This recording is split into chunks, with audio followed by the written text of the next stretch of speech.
1914년 한 발의 총성이 전 세계를 뒤흔들었습니다.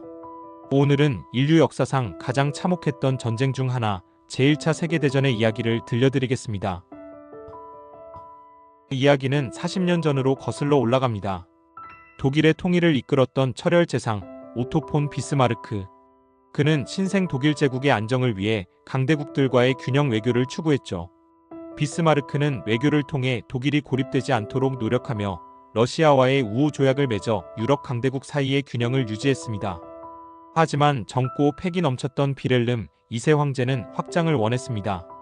특히 그는 해외 식민지를 얻고 강력한 해군을 구축하려는 야망을 품고 있었죠. 결국 두 사람의 의견 차이는 비스마르크의 퇴진으로 이어졌습니다. 비스마르크의 부재는 독일의 고립을 초래했고 이는 훗날 엄청난 대가를 치르게 됩니다. 1914년 6월 28일 사라예보에서 오스트리아의 대공 프란츠 페르디난트 부부가 암살됩니다. 19살 청년 가브릴로 프린치프의 총격은 세계대전을 촉발시킨 도화선이었죠. 그는 세르비아 민족주의 조직 검은 손의 일원이었고 대공 부부 암살을 통해 오스트리아의 압박에 저항하고자 했습니다. 이 사건 이후 오스트리아는 세르비아에 선전포고를 했고 이를 지원하는 독일과 러시아의 참전으로 전쟁은 걷잡을 수 없이 확산됩니다. 전쟁은 곧 유럽 전역으로 퍼졌습니다. 독일의 슐리펜 계획은 프랑스와 러시아를 동시에 제압하려 했지만 실패로 끝났고 전선은 참호전으로 고착화되었습니다. 병사들은 진흙탕 속에서 싸우고 비위생적인 환경에서 고통받았죠. 참호발, 쥐떼, 독가스. 전쟁터는 그야말로 지옥이었습니다. 참호는 사람 키보다 깊게 파서 병사들을 보호하려 했지만 비가 오면 물이 차고 위생 상태는 최악으로 치달았습니다. 병사들은 질병과 싸우며 생존해야 했습니다. 20세기는 과학기술의 시대였습니다. 기관총, 독가스, 탱크, 그리고 하늘을 나는 전투기가 전쟁터에 투입되었죠. 독일의 잠수함 유보트는 해상에서 새로운 위협으로 등장하며 전쟁의 양상을 바꾸었습니다. 특히 독가스는 병사들의 공포 대상이었으며 방독면이 보급되었지만 효과적이지 못한 경우도 많았습니다.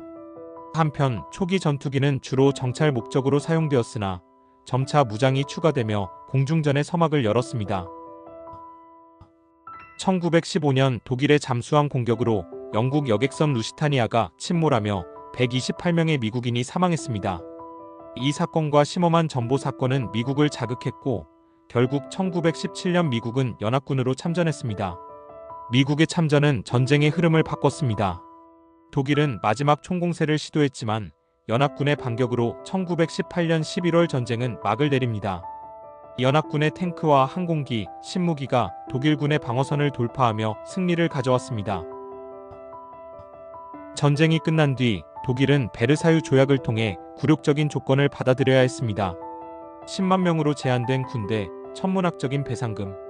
이는 훗날 또 다른 전쟁의 불씨가 되었죠.